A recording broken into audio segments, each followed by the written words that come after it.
Okay, welcome back. Now, we're going to talk about sine of an angle. So the sine of an angle, and that's spelled S-I-N-E. When we talk about sine, we abbreviated S-I-N when we're dealing with a function. So sine is a function. It's a periodic function. It also represents a trigonometric ratio.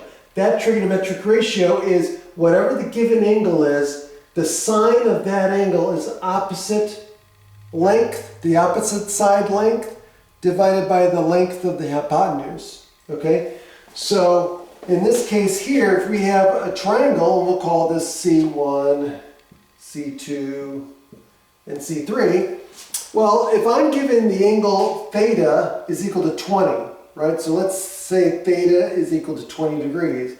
It does not matter what the lengths of the sides are, okay? Because the ratio is always going to be the same, as long as the angle that we're looking at is the same. So we know that sine of theta, which equals sine of 20 degrees in this case, is equal to what?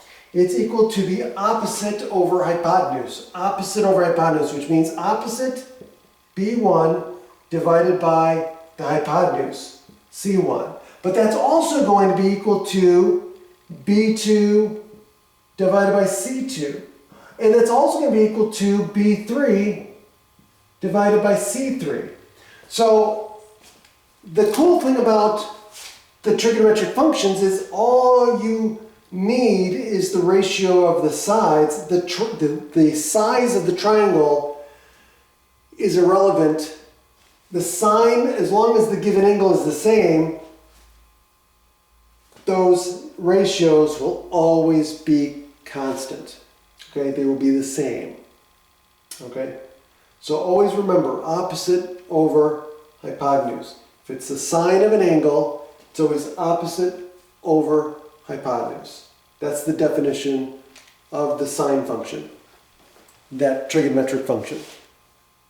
Have a great day.